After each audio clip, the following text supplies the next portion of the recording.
It's been a crazy last few weeks of the college football season where we've seen plenty of movement among the top 5 in terms of college football rankings. Here's how things stand between Brett McMurphy's AP poll and Collin Wilson's power ratings. Georgia's win over the weekend has solidified the Bulldogs as Collin's #1, while Brett rides with the Oregon Ducks, his original preseason #1. As you can see, there's no difference in teams at hand in the top 5, just the order at which they come, as we welcome in Collin Wilson and Brett McMurphy to talk more about the college football week ahead. Collin, I'll kick it to you first.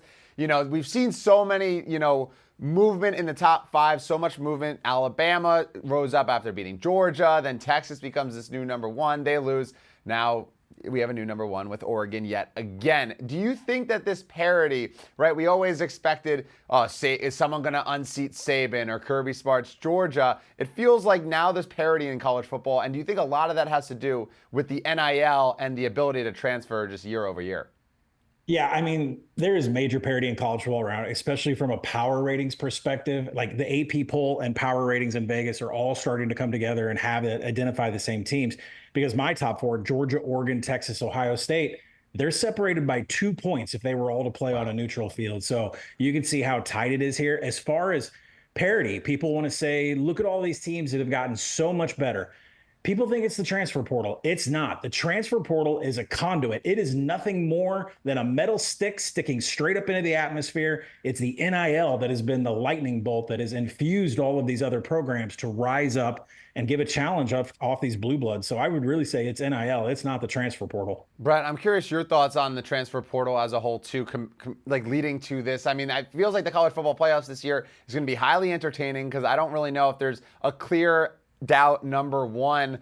What are your thoughts on the transfer portal and all of that at hand with the parity of college football? Well, yeah, I mean, Collin's right about the NIL, but if there's no transfer portal, there's no NIL. I mean, you're bringing these players to these schools because of the inducement of making money. In the past, it wasn't that long ago.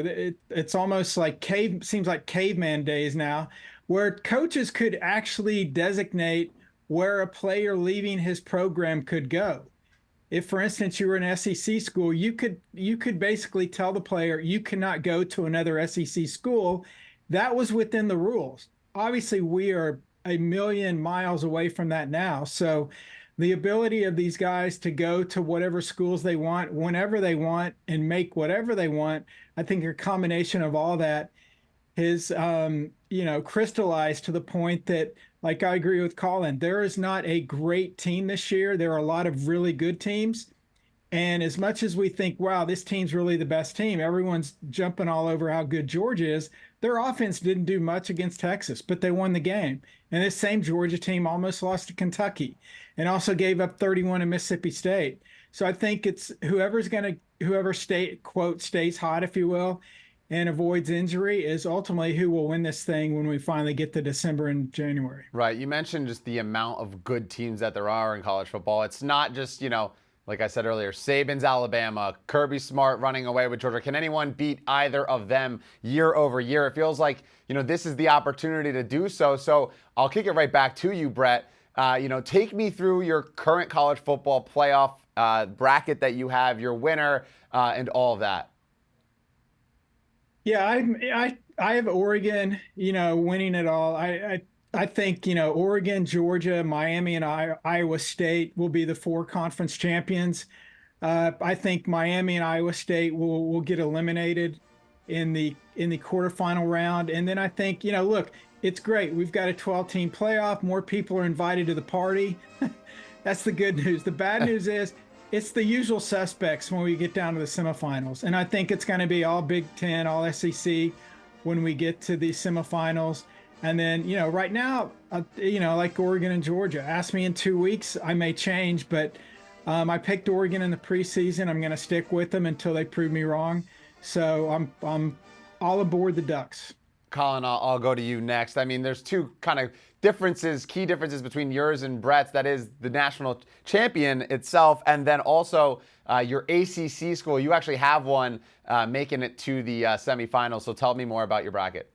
Yeah, I mean, there's really not a lot of big difference between Brett and I at the end of the bracket. I say Yeah. Oregon and Georgia are in the national championship, and Georgia's going to win. We'll see. Like we said, they're separated by 2 points in the power rating, so who knows? We'll see when we get there.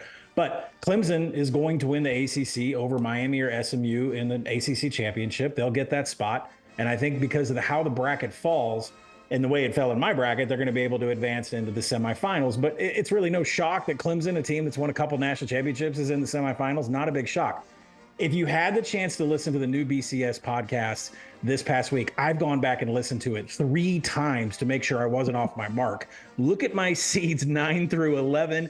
I thought Stuckey was just going to get up and walk off the podcast in the middle of it. We got SMU, we've got Indiana, we've got Kansas State. The reason I've included these teams is because I see them sweeping the remainder of the schedule. And when you sweep the remainder of the schedule and you got 0 losses or 1 loss like Kansas State, and you're just blocked from your conference championship game, you should get consideration over a 2-loss SEC team. So, I mean, if you put this up against Brett's bracket, he's going to have Texas A&M and one in the 10th spot, and LSU in the 9th spot. So this argument with the college football playoff coming up in 2 weeks when the first ranking comes out, we're going to find out if 2-loss SEC teams are greater than 1 loss and potentially 0 losses in ACC, because SMU, Miami, Clemson, they're all on track to be undefeated heading into championship weekend. Yeah, it's going to be so fun to just watch how this all develops. Kurt Cignetti at Indiana has done an unbelievable job to put the Hoosiers into national relevance, making a college football playoff. I don't think is, an outside chance like you mentioned. I think there is an opportunity for them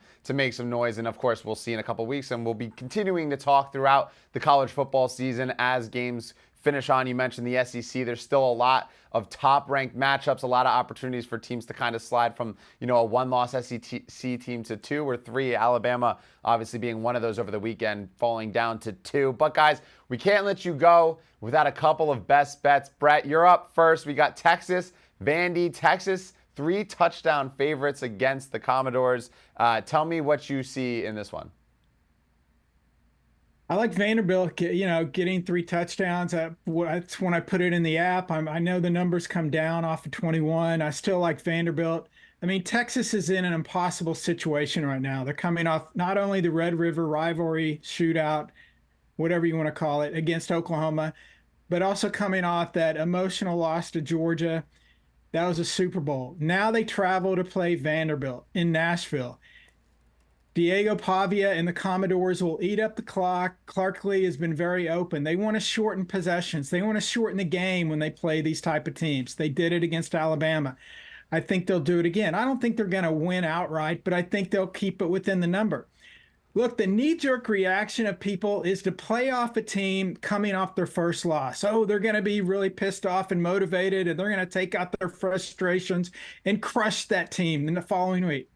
Wrong. You're wrong. It's the opposite. They're deflated. There are 3 power conference teams that fit that scenario, all with national title aspirations, all suffered their first loss in October, facing a conference opponent the next week, Alabama, Georgia, and Tennessee. They all failed to cover the following week, 0-3 against the spread, losing by an average of 10 points against the spread. The Commodores make that 0-4. Also, keep your eye out for Ohio State, Nebraska. That's a similar situation. Ohio State coming off their first loss, although Ohio State had the benefit of having a bye since that first loss. Yeah, Vanderbilt definitely a tricky team. Beating Bama, beating Kentucky, Pavia has been pretty great as a transfer over there to Vanderbilt.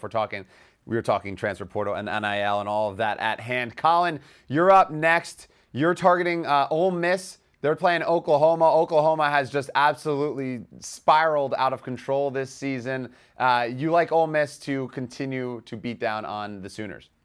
Yeah, before I talk about how much I love the Rebels, is the world really ready for Nashville to take down a second goal post in one season? I'm not really sure, but we're going to stick with Ole Miss minus 20. I think there's some 20.5s out there. This is the #1 defensive havoc team in the country. They play behind the line of scrimmage on defense, tackles for loss, PBUs, causing fumbles. They are a nasty bunch, and they're going up against the 127th ranked offense and havoc allowed with Oklahoma. That offensive line can't keep anybody from being all over their quarterbacks. And Jackson Arnold is now the starter again for Oklahoma. He has been horrific with hands in his face. He has 10 big-time throws and 10 turnover-worthy plays a lifetime. Those numbers are even worse when he has a pressured pocket. And then you look and see what's going on with this offensive staff with Oklahoma. Like, I don't understand how anybody can bet on Oklahoma when they fire their offensive coordinator, Seth Luttrell. They're going to have Kevin Johns, who was kind of watching the quarterback coach. He's now going to be calling the bulk of the plays. But the big thing that people are not handicapping is that co-OC Joe John Finley was the guy on the sidelines pumping up the team, getting everybody organized, making sure everybody was in place. They took him off the sidelines, and they're putting him up in the booth with Kevin Johns to call plays. I think Oklahoma is losing a major factor that they have on the sidelines. Not that the offense is that great, but you're taking away a stable component on the sidelines and putting him up in the booth. I just think it's a disaster for Oklahoma. So let's take Ole Miss -20, -20.5, number one defensive havoc team in the nation. Yeah, Jackson Dart looking good on the offensive end as well. And listen, Oklahoma, it feels like the season's just, panic button slipping away. You mentioned all the changes they're making. 69-12, they've been outscored over the last couple of weeks, one of which they were absolutely dominated in a surprise, just beat down by South Carolina. Feels like this season's kind of over for the Sooners. But Brett McMurphy, Collin Wilson, appreciate you guys hopping on, and we'll talk again next week.